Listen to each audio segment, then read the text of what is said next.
Good morning, and thank you for tuning in live to DITV and KRUI 89.7 FM. I'm Ashley Weil. Now, Samantha, it was snowing like crazy on my way here into work. What's it looking like outside now? Well, Ashley, I am live outside the Pentacrest right now, and it is currently 27 degrees outside. Thanks, Samantha. And former President Donald Trump announced last night that he is running for his second term. He announced his 2024 presidential campaign at his Florida home, Mar-a-Lago. His long-awaited announcement comes after an underwhelming midterm election for the Republicans. Trump hopes his second campaign will help deter any other Republican primary candidates.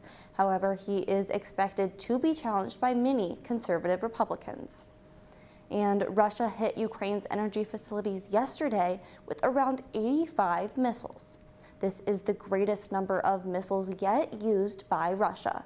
This caused widespread blackouts, and according to a U.S. official, missiles crossed borders into Poland and has left 2 people dead. Poland is a member of NATO, and the U.S. is still investigating the reports.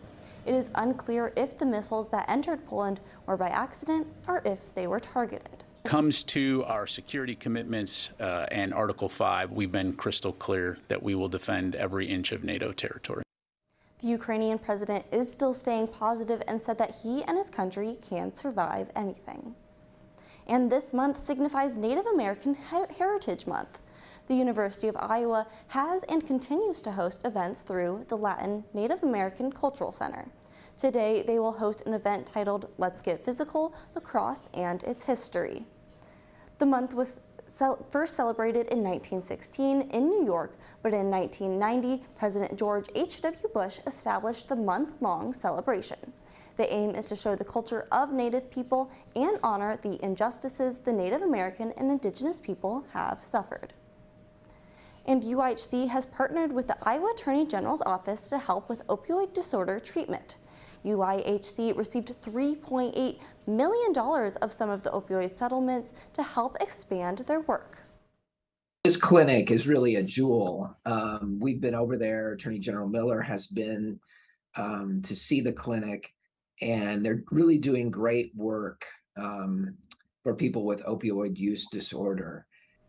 With this money, they have hired more staff and are training medical providers across Iowa in practices for providing treatment.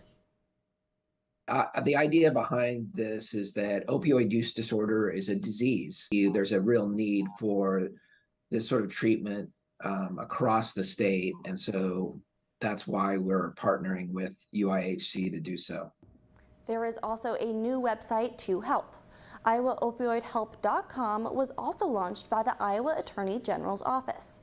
The website provides those in need with a list of providers across the state that will take patients regardless of their ability to pay, many of which provide methadone, which is prescribed to help patients in recovery.